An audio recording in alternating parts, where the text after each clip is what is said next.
poder ver o nosso Mike Billions. Estamos aqui para mais um Fun, Fresh and Free com o futuro Primeiro-Ministro de Portugal. É um prazer ter-te aqui. Obrigado, o gosto é meu. Espero que essa previsão se concretize. Eu acho que, digo-te uma coisa, André. Eu em 2019, quando te vi, e o trabalho que fizeste de 2019 até 2020, eu acho que é inevitável e acho que tu consegues perceber porquê, não é? Ou seja, até às vezes pode ter dúvidas, pode ser difícil, mas olhando para o macro, para a forma como o mundo se está a desenvolver, eu acredito que tu sabes o que é que estás a fazer. É um bocado assim. Isto já aconteceu em muitos outros países diferentes, não é? Eu gostava de dizer essa cena porque acho que nunca ninguém te disse isso, mas não. É verdade, nunca ninguém me disse assim. Mas, sabes, mas é um bocado verdade. De facto, isto já aconteceu noutros países. Ou seja, desse ponto de vista, o que está a acontecer em Portugal com o Chega não é, digamos assim, um fenómeno único no mundo, não é? Mas eu gosto de acreditar que há aqui uma especificidade portuguesa. Que há aqui fenómenos que quer na mensagem, quer na forma de atuar, que são tipicamente portugueses. Eu não me imaginava a fazer, e eu gosto muito de acompanhar a política internacional, eu não me imaginava a fazer política em mais nenhum país do mundo, em nenhum outro cenário. Este é o meu país, é neste país que eu me imagino a fazer política, e eu acho que de alguma forma eu sou o produto, até pela idade que tenho, por pertencer a esta geração, sou o produto... Sei lá, como é que eu posso dizer isto sem parecer muito pedante, não é?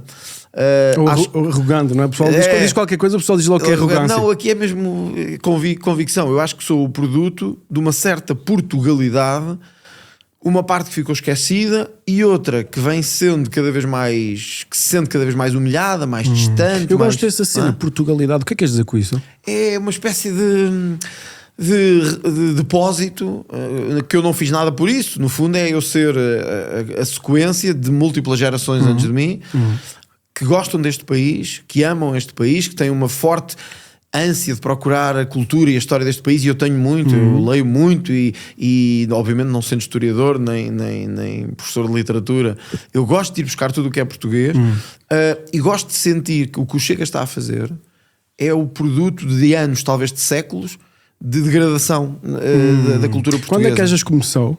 No século XVI, claramente. Com a morte de quem? Eu não queria apontar a morte de ninguém. Eu acho que... Porque podíamos apontar vários, não é? Não, eu diria assim. Eu se calhar declamava por Fernando Pessoa. Era isso. Fernando Pessoa podia ser, mas eu acho que a nossa decadência começou muito tempo antes. Portanto, não sei se foi na morte do Camões, do Dom João VI, mas eu acho... diria quando morreu Dom Sebastião. Talvez, pode ser Eu acredito que tenha sido aí. Porque simbolicamente marca o início de uma decadência que Portugal nunca mais se conseguiu erguer. E sabes o que é que me custa muito hoje? É ver alguns filmes que são altamente comerciais e livros de história, e eu também agora por as minhas funções viajo muito, e quando vejo os nossos colegas europeus olharem para a história e falarem do século XV e XVI espanhol, nada me custa mais. Mas eu vou resolver isso, não te preocupes. Nada me custa mais. Estou aqui para resolver. A sério, era mesmo importante. Porque há aqui, eu não acho que seja aquele nacionalismo saloio, é mesmo orgulho de ser português. Não, eu acho que o único orgulho que eu tenho de ser português é antes do século XVI. Antes ponto do século final. XVI. Nós vamos falar sobre isso. Mas eu antes queria deixar aqui o meu primeiro disclaimer, porque eu com esta entrada assim de pé juntos, o pessoal vai dizer logo que eu vou votar no Chega. Eu não voto em Portugal, certo. Portanto eu renuncio ao voto de Portugal. Eu nunca votei num partido em Portugal. Tive uma experiência de votação no Presidente da República. Eu quis experienciar como é que era votar, pelo menos uma vez na minha vida.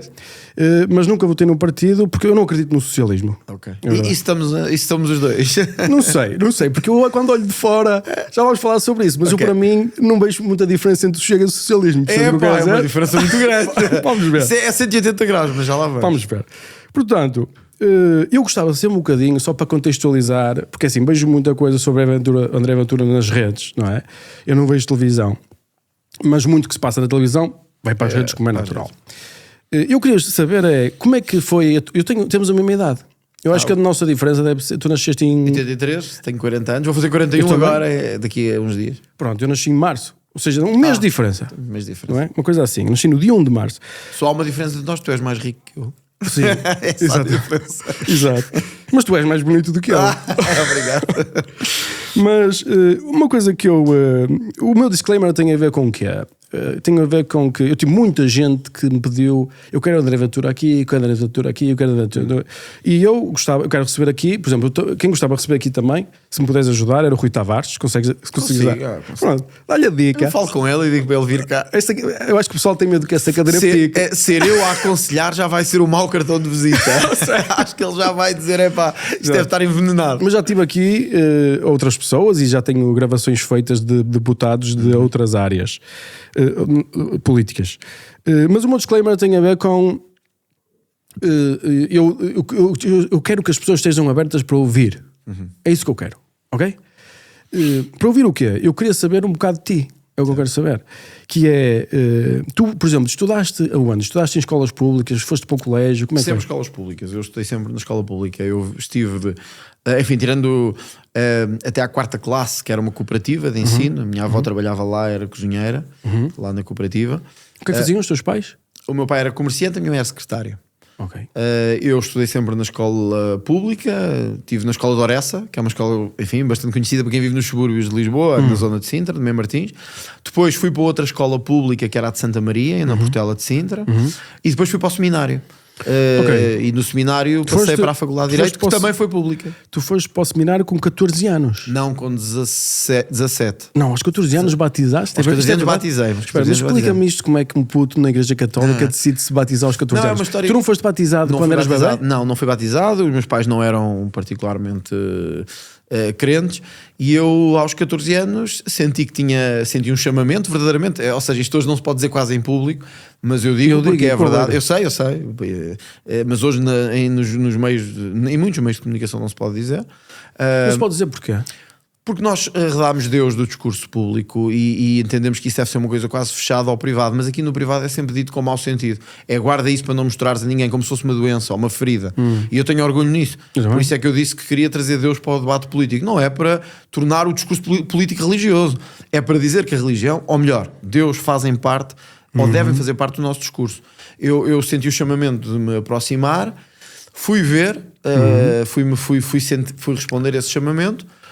Pronto, e começou um percurso que nunca mais deixaria de ser. Exato, mas tu foste mesmo para o seminário, tipo estudar. Sim, aprendeste alguma coisa sobre a religião? Ou ainda estavas numa fase? Aprendi bastantes coisas, mas sobretudo, ou seja, aprendi muitas coisas teóricas, mas sobretudo aprendi a vida. Por exemplo, olha, digo-te uma coisa que eu não tinha tido a experiência: a vida comunitária, que no seminário me ajudou muito. Eu era uma pessoa muito fechada em mim mesmo, muito circunscrito ao meu universo. O seminário obrigou-me a viver com outros, a perceber os seus problemas, a partilhar as suas dores, as suas alegrias também, e a viver em comunidade. E obviamente aprofundou a minha fé bastante. Eu hoje sou uma pessoa de muita fé. Acho que a fé é fundamental na minha vida. Acreditas em quê? Acredito em Deus com toda a minha força. Mas que Deus é que é? No Deus cristão, no Deus de Moisés, no Deus de Jesus Cristo, no Deus que os evangelhos nos falam, e que acredito que transforma mesmo a vida. Não, isto não é uma coisa piedosa. Eu acredito mesmo que a fé muda a nossa vida. E sabes o que é que eu acho? Que só quem nunca teve a experiência da fé é que pode achar que o que estamos a dizer é uma coisa piedosa ou piegas. A fé muda mesmo. Eu mudei muito. Eu era uma pessoa. Eu uma vez dei uma entrevista, penso que foi ao Expresso, em que disse: se eu não tivesse sido Deus, eu hoje provavelmente seria um taxista em Mem Martins. Não é que isto seja mau, era capaz de ser bom, mas mudou de tal forma a minha vida que todo o sentido de missão que eu tenho hoje, ou muito dele, tem a ver com Deus, e eu assumo isso. Mas hoje, porque eu identifico muito com isso. Ou seja, para mim Deus é o centro da minha vida.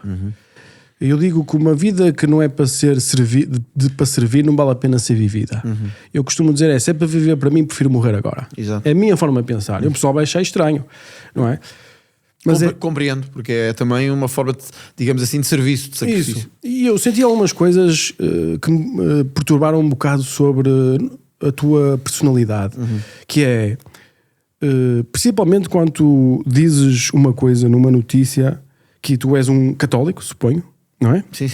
E tu dizes numa notícia no rádio, ainda hoje me lembro, só para ver o impacto que isso teve em mim, porque és um português, sabes? Sim. E eu estou habituado a estas coisas mais no estrangeiro, em Portugal não estou muito acostumado. E ouvir um católico dizer este Papa tem prestado um mau serviço ao cristianismo, de alguém que está à procura de votos para ter sucesso, Sim.